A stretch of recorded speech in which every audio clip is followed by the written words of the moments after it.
Tuesday, August 28th, and this is InfoHub. In the headlines today, 14,000 public servants benefited from salary increases under the coalition government since 2015.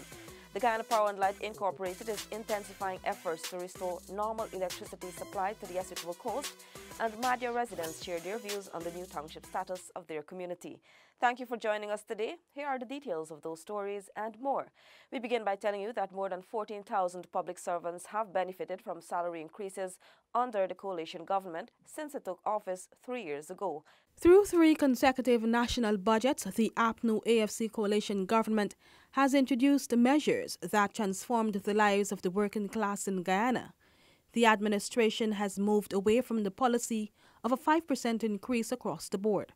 Over a 3-year period, the government has increased the minimum wage by over 50%. In 2015, the minimum wage was just under $40,000. Today, it is $60,000. Some 14,000 public servants also benefited from a scaled increase in wages and salaries. The scale ranged from 8 to 0% for workers on a salary scale of $55,555 to $1 million. There were also one-off bonuses paid out to public servants in the sum of $50,000 in 2015 and $25,000 in 2016. Teachers, invaluable public servants, were also the beneficiaries of these increases. Following these increases today, an unqualified teacher can earn $66,135. A trained teacher who has 6 subjects without math or English can earn $100,886, while teachers with an academic level can earn $104,624, and those with technical and vocational qualifications can earn $108,362. A non-graduate senior teacher can earn $115,433, while a graduate can earn $161,801.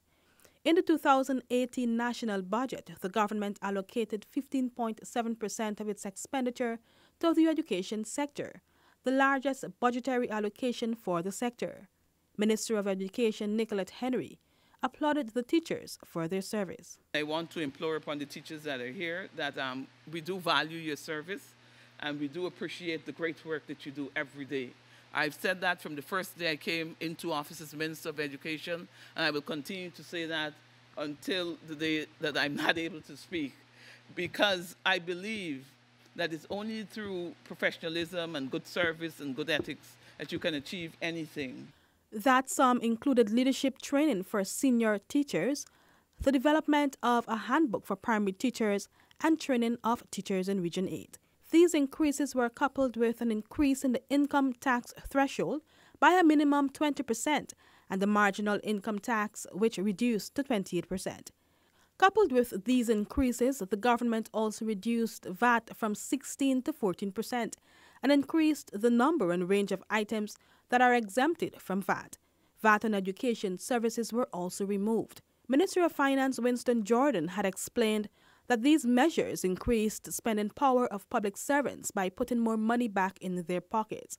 However, the minister cautioned that increase in wages is reliant on the availability and sustainability of funds.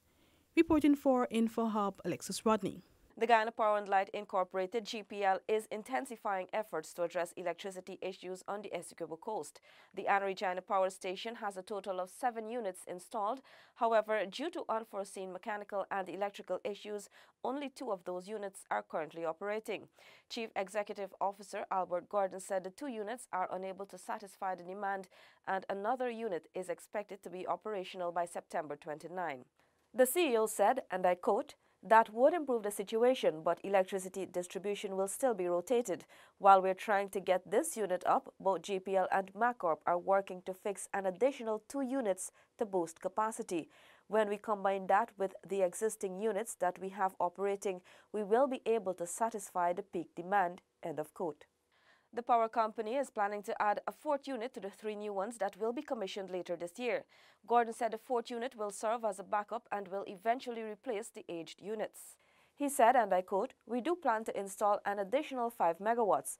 The expectation is that this will allow us to comfortably bring the self-generators to GPL's grid so we can provide at a lower cost than we are now. The additional capacity will also facilitate growth and encourage investment and better use of power, end of quote. The CEO is urging residents to remain patient as GPL expedites all efforts to return electricity supply to normalcy. The Ministry of Education is urging parents to send their children to school when it reopens for the new term. Minister of Education Nicolette Henry and the team are on a nationwide campaign meeting with parents and teachers to assure them of the government's support to the education sector. Addressing parents and teachers in Regions 5 and 6 on Monday, Chief Education Officer Marcel Hudson said the contingency plan by the ministry will ensure that the strike action by the GTU has minimal impact on students. With the GTU's industrial action going into effect, the ministry has commenced a nationwide campaign to meet with parents and teachers, recommitting the government's support to the education sector. I did not mention the source of where we're going to get teachers from, but we're actually looking at getting teachers from the Surrey College of Education. We have approximately 204 of them who are continuing. We have 98 prospective graduates and also final year students. The Chief Education Officer assured parents that they need not to worry about the affairs of their children should the GTU maintain its position on industrial action. Education Minister Nicolette Henry reminded the teachers and parents of the talks that the ministry has had with the GTU during this month to come to an agreement.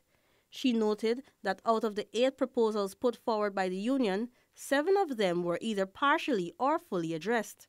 As government, I want to say that we will continue to advocate on behalf of teachers. We will continue to look out for our teachers. We will continue to look out for our children. It is my responsibility and my duty to ensure that the school system functions, whether we have to have substitute teachers, alternate teachers, temporary teachers. We cannot. That's not one that you can play around with people's education. For InfoHub, Delicia Haynes. Earlier this month, Madhya was officially designated a town. Residents are now anticipating going to the polls in the November local government elections. Some persons share their thoughts with InfoHub. Contractor Abisha Trotman said Madhya becoming a town is a good initiative and encourages fellow residents to work towards it becoming a success. Central government, I think, need to place a lot of emphasis into putting certain infrastructure in place like our banks and these things. Nevertheless, the community has a lot of work to do. And I think we're capable, and we will work together to make sure that it's a success. Feroz Khan, who's been living in Madhya for the past 18 years, says it is great that the community is developing. This is what we're looking for a long time now. Like I say, a lot of improvements and job opportunity for the people, not just mining.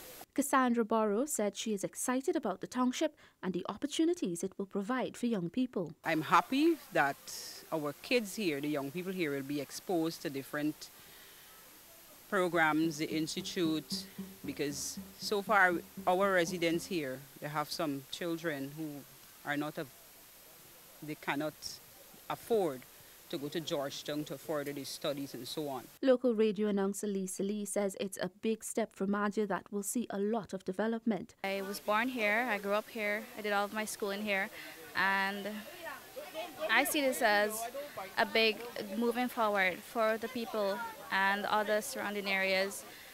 Madhya will not only have its own Guyana Revenue Authority, it will have other institutes, agencies that will help to make Madhya a better place. On August 9, the order was signed and gazetted designating Madhya as a town.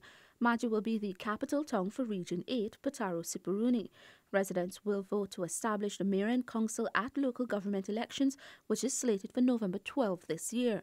Remember to exercise your constitutional right and vote. For InfoHub, Tiffany Rogers. And some more news coming out of the mining community. Miners got the opportunity to make their input towards the drafting of a 10-year national mining policy.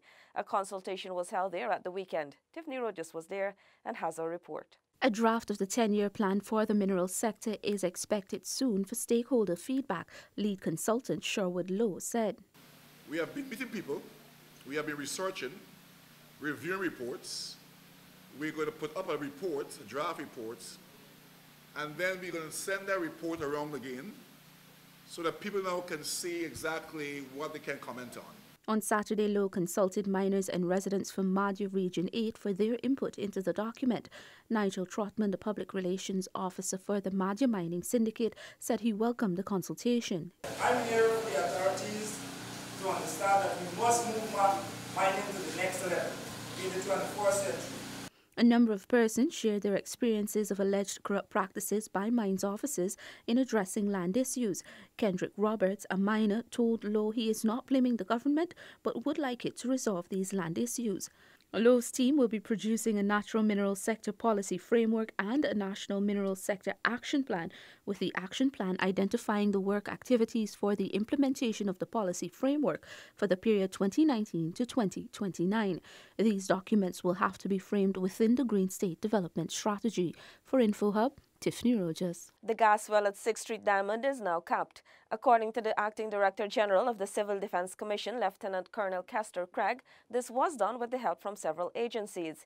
He is urging persons to seek permission from the Hydromet Department before attempting to drill a well. According to a report submitted to Minister of State Joseph Harmon on August 23, the methane gas from the well is now flowing freely and safely into the atmosphere.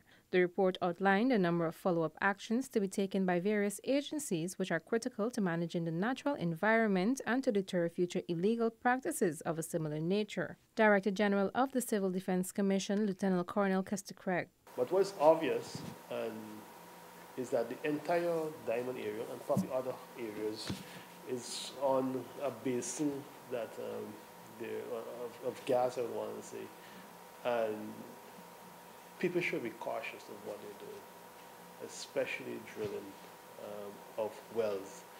It is a requirement to have the Hydromet Department permit before anyone drill for water. On June 14, the first eruption took place with the mud, gas, water, and other substance spewing up to 40 feet in height. There was activity again at the site on the 15th of August, but quickly controlled. The property has been deemed unstable for human habitation. The gases are expected to be trapped using a mud gas separator and put to productive uses. This task has been designated to the GGMC, which will also conduct a quantitative assessment of the gas reservoir to determine the next steps in the use of the resource. Lieutenant Colonel Craig indicated a number of recommendations were made. One which include utilizing the gas for construction of a generator, a gas generator that can provide electricity within the area. Or two, maybe have private investors invest in the gas, and it could be supplied for cooking and other purposes. The site, the report stated, should be handed over to the GGMC, the local experts in gas well management. The Guyana Police Force is also tasked with locating and arresting the driller of the well. Crystal Stahl for InfoHub. And in our final report, we get an update on the continuous work being done on interior roads to make them ready for the rainy season. Special Projects Manager of the Guyana Geology and Mines Commission, Arun Richard, recently spoke with InfoHub. Special Projects Manager Arun Richard says as of May 3rd, almost $700 million in contracts has been awarded to MMC, DNR Construction, and International Import and Supplies for the maintenance of sections of roads from Linden to Kokwani and from Linden to Lethem. The section from Rockstone to Mabura, that has been just about 5% completed to date, given the rainy conditions and the state of that road at the time of the award. And the maintenance of Kurbukari to Anai, that's about 50% completed. That's the backlog work to bring it to a state of usability, and then the contractor will have to maintain it for 1 year. And the maintenance of Anai to Lethem, that's 35% completed. The maintenance of Linden to Ituni, that's 80% completed. And Ituni to Kokwani, also 80% completed. As a matter of fact, from Linden to Kokwani, you can now safely drive in about an hour. In addition, the Special Projects Manager says going forward, the GGMC will be placing greater emphasis on ensuring the responsible use of the unpaved roads, especially during the rainy season. Ideally, an engineer would prefer the road not to be used in its saturated condition. So we would like to see better policing of the interior road, so to speak, where you restrict traffic when the road is super saturated, and then you allow traffic to go when some amount of drying off would have happened. And secondly, and probably even more importantly, is the adherence to load limits. According to Richard, the GGMC has traditionally rendered assistance to the mining community through road repairs and maintenance. Recently, there has been a directive that saw the Ministries of Public Infrastructure and Natural Resources and the Forestry Commission, among other stakeholders, collaborating to decide on the way forward. GGMC currently is paying the full cost for the current works, despite there are other agencies, such as the Ministry of Public Infrastructure, that might be funding roads under their budgets. Renetta LaFleur for InfoHub. For more news and updates, connect with us on social media and at dpi.gov.gy. Here are your latest CPL match results, and as usual, we leave you with your bridge and weather reports. Goodbye.